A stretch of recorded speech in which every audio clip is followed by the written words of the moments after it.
Okay, so in the last lecture we learned about Arrhenius acids and bases, and remember that Arrhenius acids produce H plus in water. So acids produce H plus in water. Bases produce hydroxide in water. Okay? So now that you've learned this definition, we're going to learn another definition because it turns out the Arrhenius definition is pretty limited. One of the reasons it's limited is that not all acid-base reactions take place in water.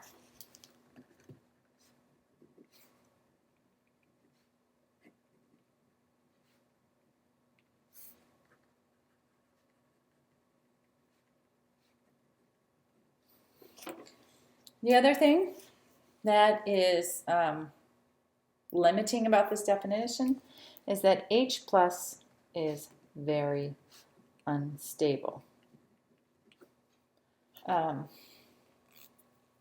So it turns out what actually happens in water, and this is not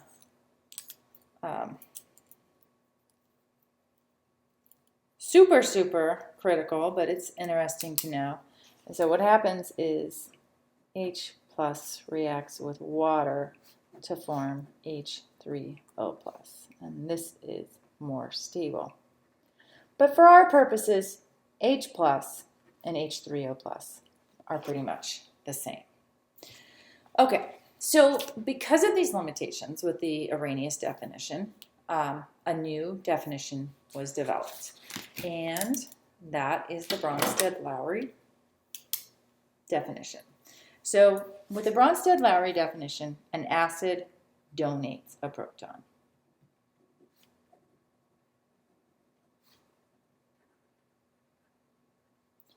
And a base, a Bronsted-Lowry base, accepts a proton.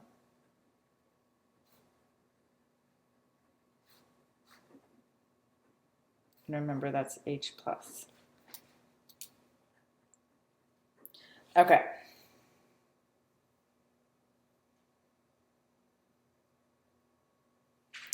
So you still have HCl in water. It's the same thing that's going on with the Arrhenius definition. It's just that this is a proton donor, or a proton provider. Same thing with nitric acid. So it generates a proton. A Bronsted-Lowry base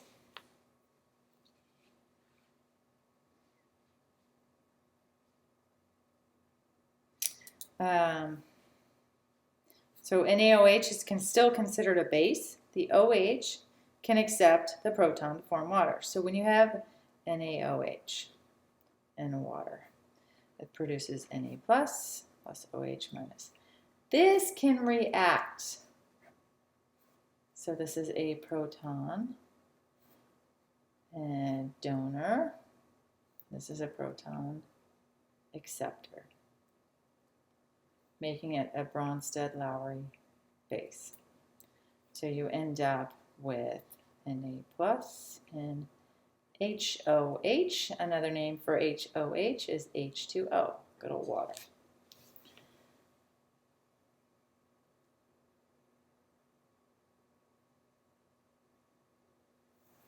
So you can also have, with this definition, it's a little bit broader.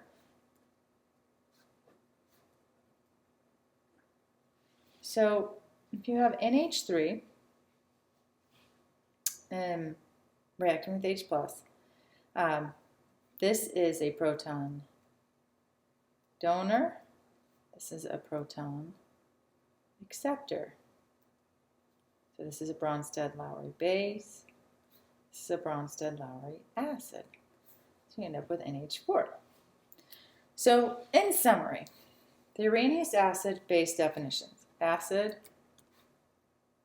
produce H plus, base produce hydroxide. and this occurs in water. Bronsted-Lowry acids and bases. An acid is a proton donor. A base is a proton acceptor. So these definitions aren't vastly different, but they're just different enough that the Bronsted-Lowry definition covers more acid-base reactions. So on the next page, I have some practice problems for you. So for the following Bronsted-Lowry acid or Bronsted-Lowry reactions, determine which substance is acting as the acid and which is the base. So what you're really doing is you're tracking where these protons go. So you're looking from left to right. Who has given up a proton?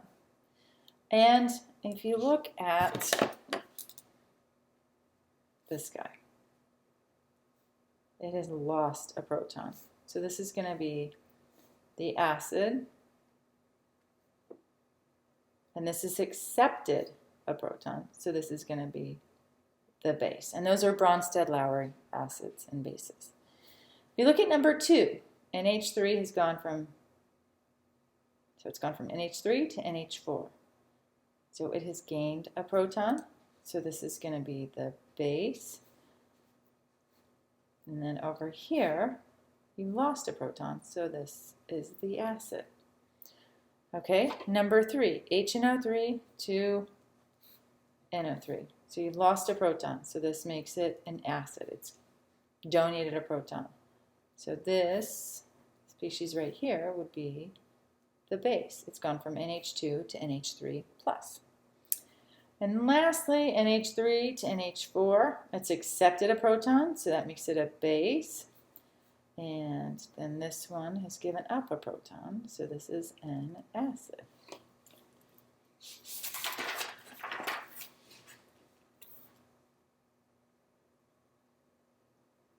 Okay, so if you are having trouble identifying Bronsted-Lowry acids and bases, it really is important that you practice these. The more you practice these, the easier they will become. Okay, so which leads us to strong and weak acids and bases. So when HCl is added to water, the molecule breaks down completely into ions. So this is 100% ions. This is a strong acid. Note the one-way arrow. So this is just a one-way arrow. This means that the reaction goes completely to the right. Okay? So it's not anything back here, it's all ions. Now, when hydrofluoric acid is added to water, some of the HF molecules break down into ions, about 5%, but most stay together as HF. So what that is saying is that you have 5% over here and 95% over here. So you could almost write it like this. Okay, you have a big arrow here and a little arrow there. So that means that this reaction doesn't have very many ions and has more molecules. So these are the molecules, and over here, these are the ions. So note the two-way arrow. The reaction goes in both directions.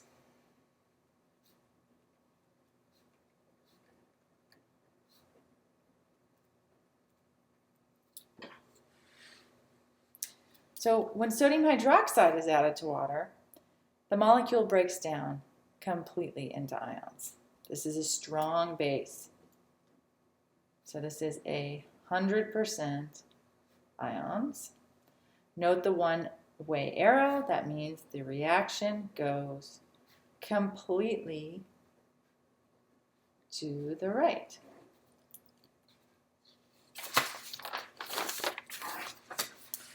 All right, and then let's look at a weak base. So when beryllium hydroxide is added to water, some of the beryllium hydroxide molecules break down into ions, about 5%, but most stay together as beryllium hydroxide, so this is 95%. So this is a weak base. The two-way arrow means that the reaction goes in both directions.